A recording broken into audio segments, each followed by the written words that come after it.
أرفض هذا السؤال وأحتج عليه، ولا أريد أن أجيب عنه، لأنه لا أريد أن أتكلم في مثل هذا الموضوع الذي أعتبره خارج حدود اللياقة.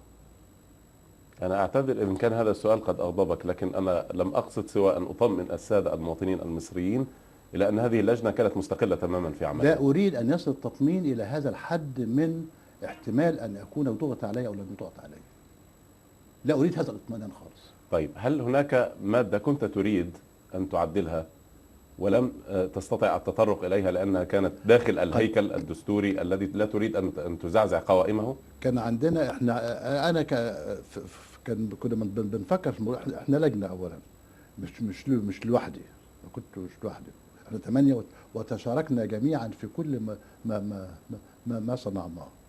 الفكره السياسيه الاساسيه اللي كانت في ذهننا هو طبعا القرار كان محدد خمس مواد او 6 مواد، احنا وما يتصل بها احنا زودنا عليهم 5 مواد اخرى، لان وجدنا انها لابد انها تكون محل وطرحت جميعها بهذا الشكل، وتوافقنا على هذا الامر. النقطه الاساسيه اللي كانت يعني الخلفيه في ذهننا الخلفيه السياسيه التي تجري بها هذه التعديلات ما هي؟ نظام دستوري معطل ويراد تعديله لفتره، نحن في فتره انتقاليه ونريد ان نضع دستورا جديدا بعد كده زي ما قلت في الفقره السابقه من هذا البرنامج نفسه. طيب النهارده ما هو الوضع في هذا الامر؟ الوضع في هذا الامر ان المؤسستين السياسيتين اللي ينص عليهم النظام الدستوري ازيلتا. يعني رئاسه الجمهوريه انتهت ومجلس الشعب والشورى انتهوا، ودي المؤسسات اللي تصدر قرارات سياسيه في البناء الدستوري الموجود. الدستور الموجود 4 أبواب الأولى فيه تتعلق الحقوق العامة والحقوق والحريات، مبادئ موجودة في كل دساتير العالم تقريبا. وبعد كده في كلام عن رئاسة الجمهورية، رئيس الدولة ورئيسها، وعن السلطة التنفيذية والسلطة التشريعية، وبعد كده بقى في السلطة القضائية والحكم المحلي والقوات المسلحة ومثال. كل هذا لا يتكلم في السياسة. المؤسسات الدستورية التي تصنع القرار السياسي دستوريا هي رئاسة الجمهورية، وهي معها السلطة التنفيذية والسلطة التشريعية. فقلنا كيف نقيم هاتين السلطتين بشكل ديمقراطي خلال فترة انتقال يعد فيها دستور جديد وأن يكون إقامتهما ديمقراطية. كيف تقيم المؤسسة السياسية في هذا الدستور، ولذلك حصرنا عملنا في هذا الأمر. وبقية الدستور موجود، الأحكام دي والأحكام ديت موجودين، ومتصور أنه بعد كده لما يستفتى إذا كان الاستفتاء بنعم سيصدر بيان دستوري بهذه النصوص وبما يتوافق معها وبما يعني يحفظ من حقوق الناس بالنسبة للأحكام الأخرى للفترة الانتقالية فقط. بعد كده دستور جديد يكون عبئه وحمل عبئه على من سيصنعونه. طيب دكتور طارق، يعني إذا كانت أنا مش دكتور. المستشار الدكتور؟ لا مش دكتور، ما خدتش دكتوراه الحقيقة، بس يعني هذا اللقب يسبق اسمك في كثير من المناسبات. ما اعرفش، بس لما بسمعه واسكت كان كنت وافقت عليه، يعني حبيت ابين بس. سيادة المستشار طارق البشري، ما دامت الانتخابات بهذه الأهمية في الفترة الانتقالية، لماذا لم تتطرق التعديلات الدستورية لمعالجة الفراغ التشريعي المنظم لمسألة ترشح الوزراء وهم في السلطة، وقد علمت أن الممارسات الواقعية تجعل من كثير من الوزراء يسيئون استغلال مناصبهم في هذه الانتخابات، فضلا عن تعذر الجمع بين مهام المشرع ومهام الوزير في ذات الوقت؟ الوزارة تقع ما بين سلطة رئيس الجمهورية وسلطة المجلس التشريعي. فحكم سلطة رئيس الجمهورية وحكم المجلس التشريعي سيحيط بالوزارة في التكوين التشريعي الموجود اللي احنا قدامنا. إذا لم تتطرق إليها عامدين، لأنها مستفادة لما تحكم انتخابات نزيهة رئيس السلطة التشريعية وانتخابات نزيهة رئيس الجمهورية، تبقى أحاط بالوزارة، قصدي أحيط بالوزارة، وضمننا أنها تكون في إطار مؤسستين انتخابيتين منتخبتين انتخابا نزيها وعادلا. نعم، لكن هل يسمح الوقت للوزير أن يمارس مهام تشريع ورقابة في مجلس الشعب وفي ذات الوقت يمارس مهام تنفيذية في وزارته؟ بمعنى ايه؟ بمعنى هل هذا واقعيا مورس أو يمارس بصورة احنا فترة انتقالية اصلا، فترة انتقالية تتعلق بقلنا سنة وشهرين او 3 اشهر او سنة وشهرين او سنة و3 اشهر او سنة و4 اشهر بالكثير. الفترة محدودة. تركتم هذا لمن يعد الدستور القادم؟ الجديد. طيب، مسألة تعديل الدستور بهذه الصورة وعدم الاتيان بدستور جديد بموجب الشرعية الثورية، سميها كما شئت أو كما يقولون، هل لهذه التجربة مثيل في التجارب الأخرى التي حدثت بها ثورات؟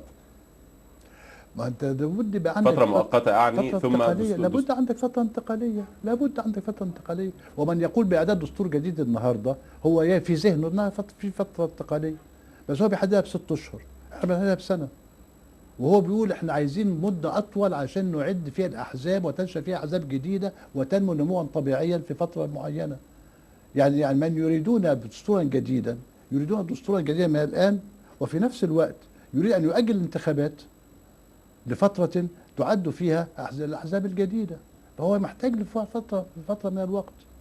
هل تجادلت في هذه الاحتجاجات أو هذه الانتقادات مع أحد المنتقدين من ذوي الحيثية نعم. القانونية؟ هل جادلت أنا أحدهم؟ أقرأ وأتابع الآراء اللي موجودة كلها في الصحف وفي غير الصحف. يعني هل أقنعت أحدا بتغيير وجهة نظري إزاء هذه التعديلات؟ نعم. من أصحاب الرأي والفكر الذين يعبرون عن خوف وهلع شديد؟ ما أنا قاعد معاك بقنع أهو. نعم. أنا بعمل إيه دلوقتي؟ لكن مباشرة لم تتحاور مع أحدهم في هذا الأمر. ما أنا مش هقعد أمر على الناس أقنعهم برأيي. عايزني أمر على الناس أقنعهم برأيي إزاي يعني؟ ما أنا قاعد معاك بقول لك هو وبكتب اللي بكتبه وخلاص يعني أنا بعمل أحاديث ظهرت في بعض من البرامج اللي مثل هذا البرنامج وخلاص على كده، وأبرأت ذمتي بهذا الأمر يعني. وكل الحكاية كلها إن أنا بوضح وجهة نظري وأشرحها، واللي يقتنع بيها يقتنع، اللي ما يقتنعش بيها أهلا وسهلا يعني، مفيش مشكلة. هناك ملاحظة على بس ببرئ ذمتي يعني. هناك ملاحظة على مسألة الرقابة اللاحقة والسابقة على المشروعات القوانين. هل رعيتم هذا الأمر في التعديلات الدستورية أم تركتموه؟ هو الرقابة الدستورية على اللاحقة بنص الدستور القائم، ممكن الدستور الجديد يغير دي. الرقابة الحالية بنص الدستور القائم بتاع 71 رقابة لاحقة، رقابة دستورية. لكن الممارسات في الفترة الماضية كانت لا هي لاحقة، بس احنا وضعنا تعديل في هذا الأمر ان هو بالنسبة لقانون انتخاب رئيس الجمهورية تؤخذ في رأي المحكمة الدستورية قبل إصداره، حتى نضمن ان هذا المنصب لا يكون عرضة بعد كده للطعون الكثيرة بالنسبة له. دي الفكرة، هذه المشكلة بس. هناك ملاحظات على مسألة التمييز ضد بعض المواطنين المصريين من خيرة العقول الذين هاجروا إلى الخارج، بعضهم تزوج بغير مصرية والبعض الآخر اكتسب الجنسية غير المصرية وجمع بين جنسيتين. لماذا حرم هؤلاء من الترشح للمناصب العليا، للمنصب الأعلى أقصد منصب رئيس الدولة؟ أقول لك بالنسبة لازدواج الجنسية صدرت فيه أحكام من المحكمة الإدارية العليا، وأصبح مبدأ من مبادئ التسيير عليه المحكمة الإدارية العليا اليوم أنه لا يجوز لمن يتولى الولاية العامة مثل عضوية مجلس الشعب أن يكون مزدوج الجنسية لتنازع الولاء ولازدواج الولاء بالنسبة له. ازدواج جنسي يعني ازدواج ولاء. مناصب الولاية العامة لا تكون مجالا لازدواج الولاء. ده مش كلام أنا، ده كلام المحكمة الإدارية العليا وقضاءها يسري في هذا الشأن. فخدناها حطيناها في قاعدة بالنسبة لرئيس الجمهورية كسابقة قانونية. كسابقة قانونية، خصوصا ان الحكم المحكمة الإدارية العليا كان صادر بالنسبة لعضو مجلس الشعب، فما بالك رئيس الجمهورية. الحاجة الثانية من ناحية الزواج، وقلناها قبل كده الحقيقة المسألة دي، الزواج ممنوع على أعضاء السلك السياسي التزوج من أجنبية، وأعضاء السلك السياسي يمثلون رئيس الجمهورية في الخارج. فأظن إذا كان ممنوع على الممثل أن يتزوج من أجنبية، فكيف يكون الأصيل اللي هو رئيس الجمهورية متزوج من أجنبية؟ ما هو دي قاعدة من باب أولى في القانون. الحاجة الثانية برضو بالنسبة للسلك العسكري، ممنوع على ضباط الجيش أن يتزوجوا من أجنبيات. رئيس الجمهورية هو القائد الأعلى للقوات المسلحة، فكيف يمكن أن لا يتوفر فيه هذا الشرط؟ ما هي دي الأحكام خدناها من هنا يعني. هل هناك يعني حالات مماثلة في دساتير أخرى لدول ديمقراطية؟ كتير جدا، موجودة كتير. ده في امريكا ده له شرط الاقامه كمان. في امريكا رئيس جمهوريه له شرط اقامه، اقامه عدد من السنوات في الولايات المتحده. احنا ما حطيناهاش ليه؟ والسن، طيب الحد الادنى للسن والحد الاقصى للسن، لماذا تركتم الحد الاقصى ما مفتوح أقول مع وجود حد ادنى لسن المترشح لرئاسه الدوله؟ عادة الحد الأقصى هيبقى احنا قلنا لو حطيناه هيتقولوا علينا إن احنا انا بنقصي مش هقول، ناس. انا ما لا بقولش. ما بكلمكش أنت ما بكلمكش أنت يعني. لا أنا قصدي لا، ففعلا لا أخاطبك بهذا الحديث يعني. اتفضل. الرئيس الحد الأقصى لو حطينا سن هيبقى بنعمل إقصاء لناس معينة. إذا كنا يعني مجرد الزواج قالوا ده بيعمل إقصاء، بيعملوا إقصاء، فما بالك لما نحط سن كمان. طيب احنا معنا اتصال من القبطان نشأة وهدان. سيد نشأة مرحبا بك. سيادة القبطان نشأة وهدان مرحبا بك. ايوه.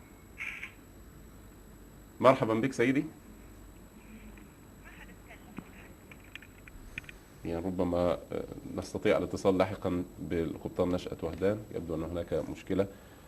طيب لماذا حد أدنى للسن؟ أليس هذا مقصيا أيضا لعقول؟ أغلب الدساتير فيها حد أدنى للسن، وبالنسبة لمجلس الشعب في حد أدنى للسن أيضا في المرشحين، موجودة في قوانين كتيرة وسابقة ولاحقة يعني. ما فلسفة وضع حد أدنى هو أصلا يعني كان موجود. الرقم الموجود يعني اللي هو 40 عاما 40 على حد عام، علمي. لماذا 40 عاما وليس 35 على سبيل المثال؟ يعني هذه الثورة كان الداعي لها والمحرك لها من الشباب، وربما أقرب لقلوب الشباب، والذي يمكن أن يختاره الشباب ويريدون أو يرغبون في أن يجدوا هذا الرجل في سدة الحكم في مصر يكون من الشباب مثلهم. هي تقديرية، هي جانب تقديري يعني. الإنسان بيبقى شيخ من سن 40 مفروض يعني، فقلت يبقى للشيوخ. مش احنا اللي قلناها كمان، ده موجودة أصلا في الدستور 71. هناك دساتير أيضا، في الدساتير السابقة دساتير مماثلة لهذا. ودستور عبد الناصر الأولاني 56 كان بيقول 35 سنة بس. معنا القبطان 56. معنا القبطان نشأة وهدان. سيادة القبطان مرحبا بك. معاك استاذ محمود، اهلا وسهلا. أهلا وسهلا بك. اتفضل.